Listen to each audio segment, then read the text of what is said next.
बोलो जयकारा बोल मेरे श्री गुरु महाराज की जय। बोलिए श्री परमहंस दयाल जी महाराज की जय।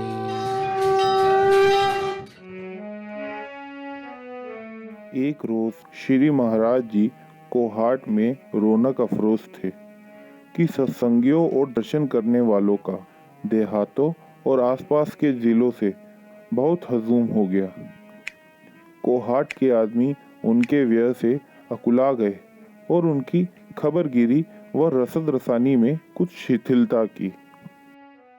उस वक्त श्री महाराज जी ने मजमाए आम में फरमाया कि अगर ठहराना मंजूर है तो उनकी आतिथ्य में कोई कमी ना होने पाए।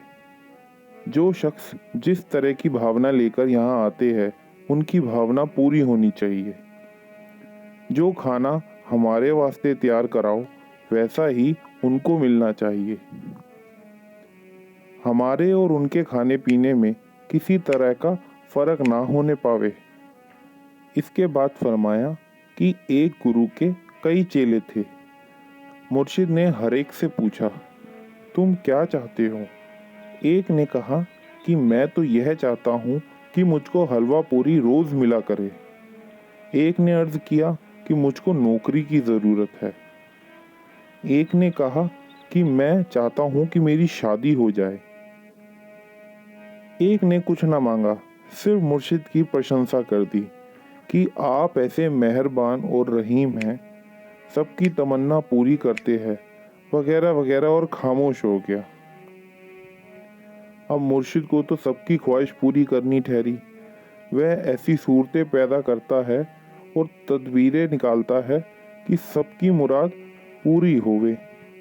इसलिए हमारे पास भी जो लोग जिस ख्याल से आते हैं, हम चाहते हैं कि उनकी वह ख्वाहिश जहाँ तक मालिक को मंजूर है पूरी हो जावे। अब रही ये बात कि कौन सी ख्वाहिश उचित है और कौन सी अनुचित, इसके बारे में यही कह सकते हैं कि अपने अपने मौका पर और अपनी अपनी हालात के लिहाज से सब दुरुस्त है। चौसर में पोबारा की जरूरत पड़ती है और 3 काने से भी काम निकलता है।